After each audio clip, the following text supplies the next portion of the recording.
اليوم أكملت لكم دينكم وأتممت عليكم نعمتي. اعوذ باللہ من الشیطان الرجیم، بسم اللہ الرحمن الرحیم، الحمد لأہلہ والصلاۃ علی اہلہا اما بعد فقد۔ وصیت نامہ امیر المومنین علیہ الصلاۃ والسلام میں آپ سبھی کا خیر مقدم استقبال ہے۔ یہ وصیت نامہ نہج البلاغہ میں مکتوب نمبر 31 پر تحریر ہے، درج کیا گیا ہے، جو بہت ہی عظمتوں کا حامل ہے اور ہر باپ کے لیے ضروری ہے کہ وہ اس وصیت نامے کو پڑھے، مطالعہ کرے اور اپنی زندگی میں اس کے مطابق عمل کرنا بہت ہی زیادہ ضروری ہے اور بہت اہمیتوں کا حامل۔ چونکہ وصیت و نصیحت کا مطلب ہوتا ہے رہنمائی، اور رہنمائی ہر انسان کے لیے ضروری ہوتی ہے، جیسا کہ حضرت یعقوب علیہ السلام نے جب اپنے بیٹے حضرت یوسف علیہ السلام کے مقام و منزلت اور عظمت کو پہچان لیا تو کہنے لگے، اے میرے بیٹے، اپنا یہ خواب جو ہے اپنے بھائیوں کو نہ بتانا، ورنہ وہ تمہارے خلاف مکر و فریب کریں گے۔ تو اس اعتبار سے حضرت یعقوب علیہ السلام نے حضرت یوسف کے لیے وصیت و نصیحت ضروری سمجھی، یعنی رہنمائی ضروری سمجھی۔ وصیت اسی لیے ہوتی ہے کہ تاکہ انسان آنے والے زمانے اور حالات سے مقابلے کے لیے یا ان کو بہتر طریقے سے فائدہ اٹھانے کے لیے تیار ہو جائے۔ اس لیے امیر المومنین علیہ الصلوۃ والسلام جب صفین سے پلٹ رہے تھے اور مقام حاضرین پر آپ نے منزل کی، یعنی ٹھہرے، اس وقت آپ نے اپنے بیٹے امام حسن علیہ الصلوۃ والسلام کے نام ایک وصیت تحریر فرمائی، جبکہ امام نے اپنے بیٹے امام حسن کا نام تحریر کیا ہے، جبکہ یہ وصیت تمام انسانیت کے لیے ہے، تمام اولاد آدم کے لیے، چونکہ امام تمام انسانیت کے والد ہوتے ہیں، باپ ہوتے ہیں۔ جیسا کہ ہمارے نبی محمد مصطفیٰ صلی اللہ علیہ وآلہ وسلم کی ایک حدیث ہے، یا علی انا و انتا ابوا من ہذہ الامہ، یا علی میں اور آپ اس امت کے دو باپ ہیں۔ لہذا امام نے اپنا ضروری فریضہ سمجھتے ہوئے تمام عالم انسانیت کے لیے یہ وصیت نامہ تحریر کیا،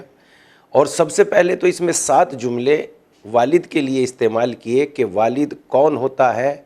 اور کن حالات سے گزر رہا ہوتا ہے۔ لہذا مختصر انداز میں ہم آپ کی خدمت میں جو امام نے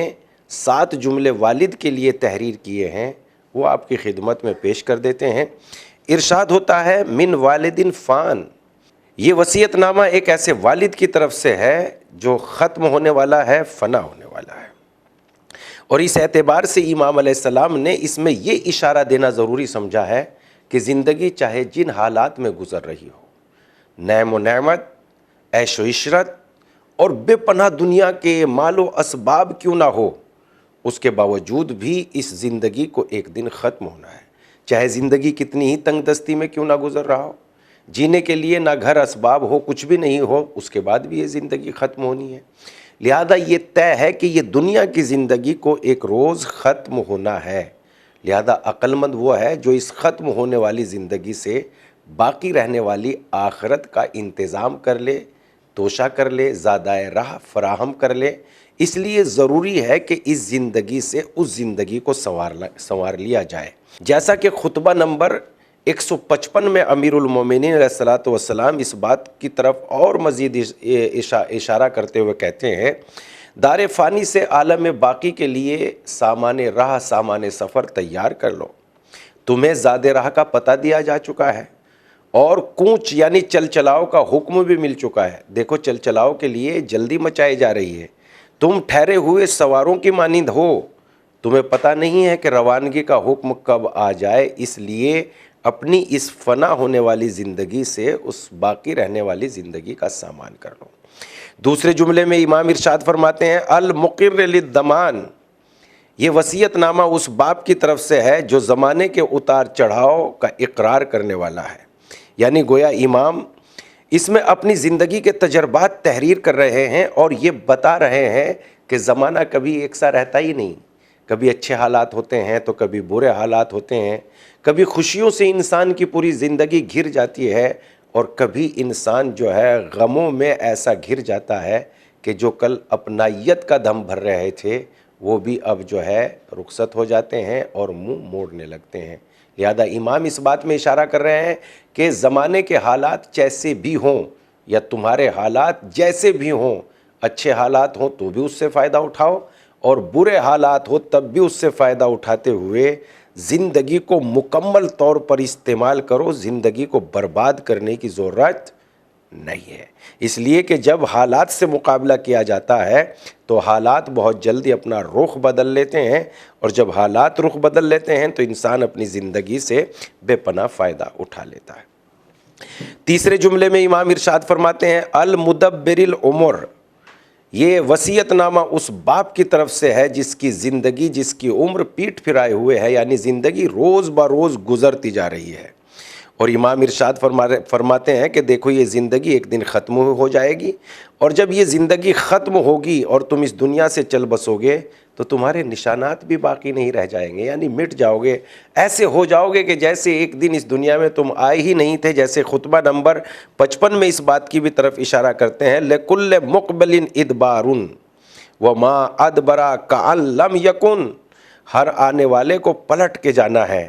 اور جو پلٹ کے چلا جاتا ہے ایسا ہے کہ جیسے کبھی آیا ہی نہیں تھا۔ اس کے بعد امام چوتھے جملے میں باپ کے لیے ارشاد فرماتے ہیں المستسلم للدہر، یہ وصیت نامہ اس باپ کی طرف سے ہے جو سختیوں سے لاچار ہے، جو سختیوں سے پریشان ہے، یعنی زمانے کی سختیوں سے پریشان ہے، لاچار ہے۔ اور یہ اشارہ ہے اس بات کی طرف کہ جب ہمیں اس دنیا میں بھیجا جا رہا تھا تب ہمیں بھیجنے کے سلسلے میں نہیں پوچھا گیا کہ آپ کو جانا ہے کہ نہیں جانا ہے، اور جب ہم اس دنیا سے ہمارے جانے کا وقت آ جائے گا تو ہمیں لے جانے میں ہماری مرضی نہیں پوچھی جائے گی۔ لہذا انسان کتنا لاچار ہے، نہ آتے وقت اسے کوئی خبر تھی اور نہ جانے کی اسے کوئی خبر ہے۔ لہذا جب نہ آئے ہو اپنی مرضی سے اس دنیا میں اور نہ ہی جاؤ گے اپنی مرضی سے اس دنیا سے، تو کیا بہترین یہ بات نہیں ہے کہ جس کی مرضی سے اس دنیا میں آئے ہو اسی کی مرضی کے مطابق اس زندگی کو گزارو۔ پھر اس کے بعد امام پانچویں جملے میں ارشاد فرماتے ہیں الزام للدنیا، یہ وصیت نامہ اس باپ کی طرف سے ہے جو دنیا کی برائیوں کو محسوس کر چکا ہے، یعنی اس میں اشارہ ہے اس بات کی طرف کہ دیکھو دنیا میں دنیا کی چمک دمک سے فریب نہ کھا جانا، دھوکہ نہ کھا جانا، کہیں ایسا نہ ہو کہ دنیا کی چمک دمک سے فریب کھا جاؤ اور آخرت کے بدلے اپنی دنیا سنوارنے میں لگ جاؤ، بلکہ تمہاری عقل مندی اس بات میں ہے کہ دنیا کے ذریعے آخرت کو سنوار لے جاؤ، اور یہ دنیا جسے ایک دن یہیں چھوڑ کے جانا ہے، اور ہم نے اس بات کو بھی دیکھا ہے کہ دوسروں کے ہاتھوں میں دے کے چلے جانا ہے۔ لہذا یہ وصیت نامہ اس باپ کی طرف سے ہے جو اس دنیا کی برائی کو محسوس کر چکا ہے۔ اس دنیا کو اچھائیوں کے لیے استعمال کرو، دوسروں کی زندگی بہترین بنانے کے لیے استعمال کرو، جیسا کہ حدیث میں بھی آیا ہے۔ ارشاد فرماتے ہیں الدنیا مزرعۃ الآخرہ، دنیا آخرت کی کھیتی ہے، یعنی دنیا کے ذریعے آخرت کو سنوار لے جاؤ۔ امام پانچویں جملے میں اس بات کی طرف اشارہ کرتے ہیں، اور اس کے بعد چھٹے جملے میں امام اس بات کی طرف اشارہ کرتے ہیں وصیت نامے میں الساکن مساکن الموتا، یہ وصیت نامہ اس باپ کی طرف سے ہے جو مرنے والوں کے گھروں میں رہتا ہے، مقیم ہے، یعنی یہ اس بات کی طرف اشارہ کر رہے ہیں کہ جہاں بھی آج تم رہ رہے ہو اس جگہ کل کوئی دوسرا رہتا تھا،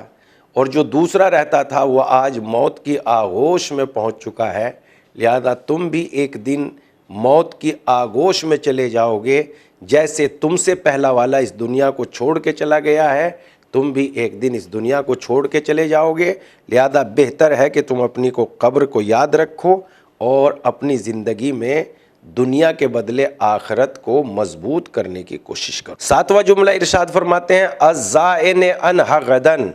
اور یہ وصیت نامہ ہے اس باپ کی طرف سے جو کل اس دنیا سے رخصت ہونے والا ہے، جانے والا ہے، یعنی سامان سفر باندھنے والا ہے۔ لہذا ضروری ہے کہ اس دنیا سے اپنی تیاری میں لگ جاؤ اور کل موت کی تیاری بہت جلدی کر لو، یہ 7 جملے امام نے اس وصیت نامے میں باپ کے لیے تحریر فرمائے ہیں، جو بہت ہی اہمیت کے حامل ہے، اور ہر باپ کو ان باتوں کی طرف توجہ دینی چاہیے، اور ہر بیٹے کو اپنے باپ کے ان حالات سے واقف ہونا چاہیے کہ کل جب یہ دنیا یعنی موت جب باپ سے مقابلہ کرے گی اور باپ اس دنیا سے رخصت ہو جائے گا، تو یقینی صورت میں ہمیں ہی اس گھر کا اور اس دنیا کا اور اپنے اہل و عیال یا خاندان کا ذمہ دار بننا ہے۔ لہذا ذمہ داری کی ادائیگی کے لیے ہر بیٹے کو اپنے باپ کے بعد تیار رہنا چاہیے۔ انشاءاللہ پھر اس وصیت نامے کے ساتھ ہم آپ کی خدمت میں حاضر ہوں گے، اور اس کے بعد وہ باتیں بیان کریں گے جو امام نے ایک بیٹے کے لیے باتیں بیان کی ہے۔ تب تک کے لیے خدا حافظ، والسلام علیکم ورحمۃ اللہ۔